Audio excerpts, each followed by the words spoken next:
So, in this video series, we present some key findings from a new study called Shipyard Nuclear in Finland that Rauli Partanen did for the Ege Modernist Society of Finland.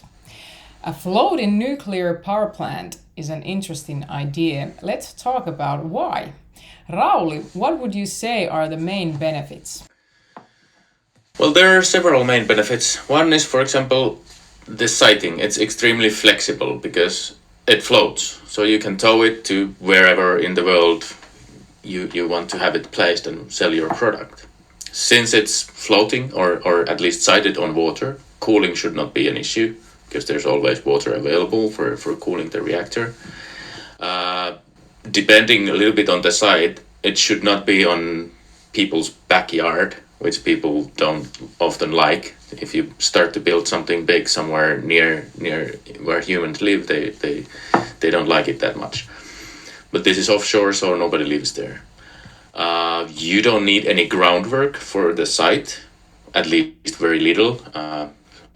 So you don't need to dig a giant hole and then fill it with steel and concrete, which comes to the second point is that you don't need almost any concrete, which is quite expensive as well. And after the plant has served its life, maybe 20, 30 years, you can tow it to a decommissioning shipyard somewhere, and the site itself will have very little impact left from the operation.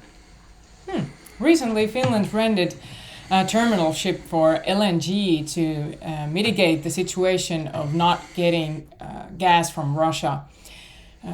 Could these floating nuclear plants be used in a similar way? You could have these kind of ships that can be towed to, for example, if there's a natural disaster somewhere, a mudslide or an earthquake or tsunami or something like that, with the infrastructure gone broken, you could tow this into the near vicinity within a weeks and deliver clean energy products there for the people.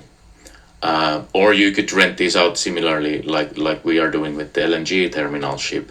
So you have a 10-year contract, you take the ship there and delivers the clean energy there, and then whether it continues doing that after 10 years depends on the customer if they want to keep on buying the product.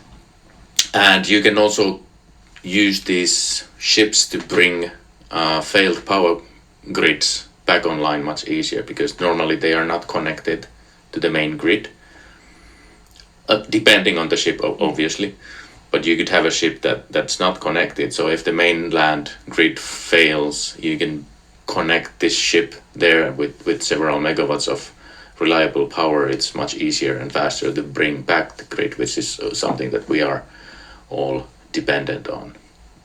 And maybe you could even in the future do synthetic edible proteins with these ships. I mean, calories are energy, so why not?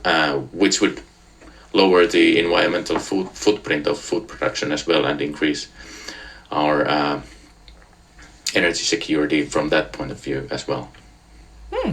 Very exciting. We have a few interesting episodes to go. See you next time.